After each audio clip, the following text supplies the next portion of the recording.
അവരുടെ സംസാരത്തിൽ നിന്ന് ഇവൻ കൊടുത്ത MACT കേസ് ഞാൻ തോറ്റു എന്നുള്ള രീതിയിലാണ് സംസാരിച്ചത്. തോറ്റു എന്ന് പറഞ്ഞാൽ ബാലു ഡ്രൈവ് ചെയ്തു, അതിന് കോമ്പൻസേഷൻ ഞാൻ കൊടുക്കണം. ഇൻഷുറൻസ് കമ്പനിയല്ല, ഞാൻ കൊടുക്കണം. 1,30,00,000 രൂപയാണ് അതിനകത്ത് പറഞ്ഞത്. അത് റൗണ്ട് ചെയ്ത് 1 കോടി കൊടുത്താൽ മതി. അത്ര ഒരു കൺസെഷൻ ചെയ്തത്.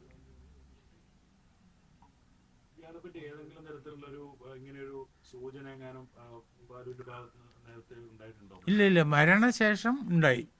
കാരണം ഇവനെ ATM കവർച്ചയിൽ പിടിച്ചെന്ന് പറഞ്ഞുകൊണ്ട് അവിടെ നമ്മൾ അന്വേഷിച്ചു ഇവനെ ആരാണ് എന്താണെന്ന്. അപ്പോൾ ഈ ATM കവർച്ചയിൽ ഇവൻ കൂട്ടുനിന്നു, കവർന്നു. അതിനുശേഷം ഒരു വീട് കുത്തിപ്പൊളിച്ച് അതിനകത്ത് എന്തോ ഒരു പ്രശ്നമൊക്കെ ഉണ്ടായി എന്നറിഞ്ഞു. ഇതൊക്കെ തന്നെ അവനാൾ ക്രിമിനലാണെന്ന് അവിടെയുള്ള പലരും പറഞ്ഞു. ഈ അർജുനൻ പലതരത്തിലും.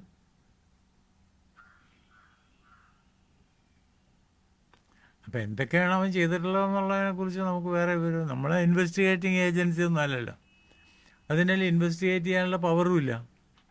നമ്മൾ ഈ അന്വേഷിച്ച് അറിയണ കാര്യങ്ങൾ മാത്രമേ ഉള്ളൂ, ഒതൻറ്റിക് അല്ലല്ലോ ഒന്നും. അതിന് തെളിവ് എവിടെയെന്ന് ചോദിച്ചാൽ എൻ്റെ ഇല്ല.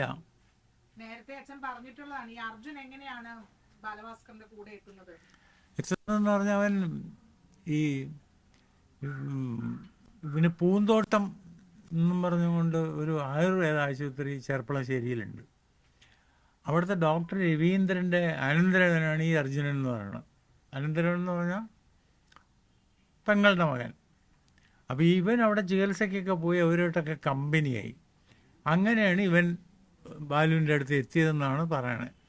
അത് കഴിഞ്ഞ് വിഷ്ണു എന്ന് പറഞ്ഞ റിയൽ എസ്റ്റേറ്റുകാരനുണ്ടല്ലോ, ഈ അവിടുത്തെ അവരുടെ എംപ്ലോയി ആയിരുന്നു കുറേ കാലം. അങ്ങനെയൊക്കെയാണ്. ഇപ്പം ഏതായാലും അറസ്റ്റിലാണെന്ന് പറയണം. അതും ഈ പറഞ്ഞു കേട്ട അറിവല്ലേ ഉള്ളൂ നമുക്ക്. ഇപ്പം നിങ്ങളുടെ മീഡിയ വഴിയുള്ള റിപ്പോർട്ട് മാത്രമേ നമുക്ക് അറിഞ്ഞുകൂടൂ. അല്ലാതെ അതിന് തെളിവൊക്കെ ചോദിച്ചാൽ എനിക്ക് അറിഞ്ഞൂടാ അറസ്റ്റിലാണോ ഇല്ല എന്നൊന്നും.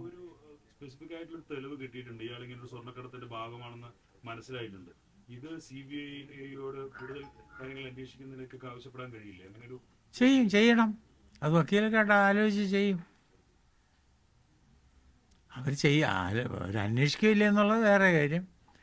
അതിനുള്ള കടലാസ് കൊടുക്കും. CBI-യുടെ രണ്ടാമത്തെ അന്വേഷണ റിപ്പോർട്ട് കോടതി കൊടുത്തിരിക്കുകയാണല്ലോ, അത് നിങ്ങൾക്ക് ലഭ്യമായ? ഇല്ല, നമുക്ക് കിട്ടിയില്ല, മുഴുവൻ കിട്ടിയിട്ടില്ല. കുറച്ച് ഒരു പാർട്ടേ കിട്ടിയിട്ടുള്ളൂ എന്നാണ് വക്കീൽ പറഞ്ഞത്. രണ്ടാമത്തെ അന്വേഷണത്തിൽ അവർ പറയുന്നത് ഇതൊരു അപകടം തന്നെയാണെന്നാണോ? അത് തന്നെ, പഴയതിൽ നിന്ന് വലിയ വ്യത്യാസമൊന്നുമില്ല. ആർക്കും താല്പര്യമില്ല എന്നതിലൊന്നും. ഇല്ല, പരിഗണിച്ചുകൊണ്ടിരിക്കണോ അതൊന്നും പറഞ്ഞ് റിപ്പോർട്ട് അവർ അക്സെപ്റ്റ് ചെയ്തിട്ടൊന്നുമില്ല കോടതി.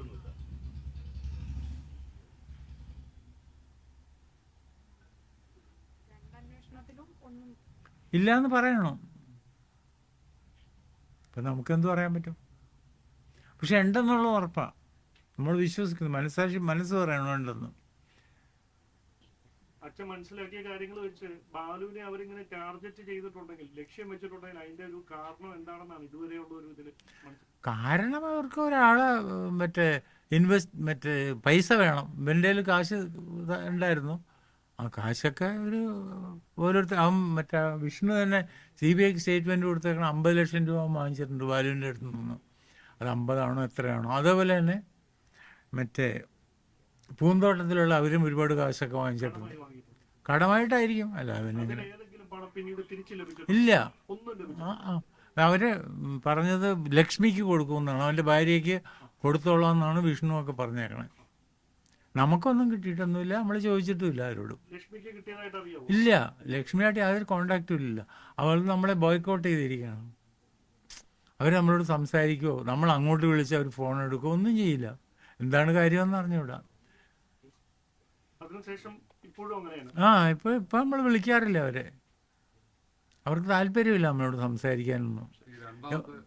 ഒരിക്കൽ ഞാൻ പോയിരുന്നു അവരുടെ വീട്ടിൽ, അവരുടെ അമ്മ.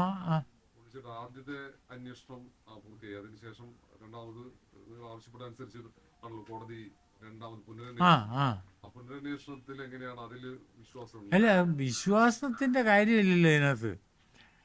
വിശ്വസിച്ചല്ലേ നമ്മൾ വേണമെന്നൊക്കെ പറയണേ. പക്ഷെ അവരെ ഒന്നും കൊടുത്തിട്ട് പുതിയതായിട്ടൊന്നും ഇല്ലെന്നാണ് അറിഞ്ഞത്. നമ്മൾ CBI വിശ്വസിക്കുക എന്നുള്ള അല്ലാതെ വേറെ മാർഗം എന്താ ഉള്ളത്? എനിക്കോ നിങ്ങൾക്കോ പോയി അന്വേഷിക്കാൻ പോലുള്ള പവറില്ലല്ലോ.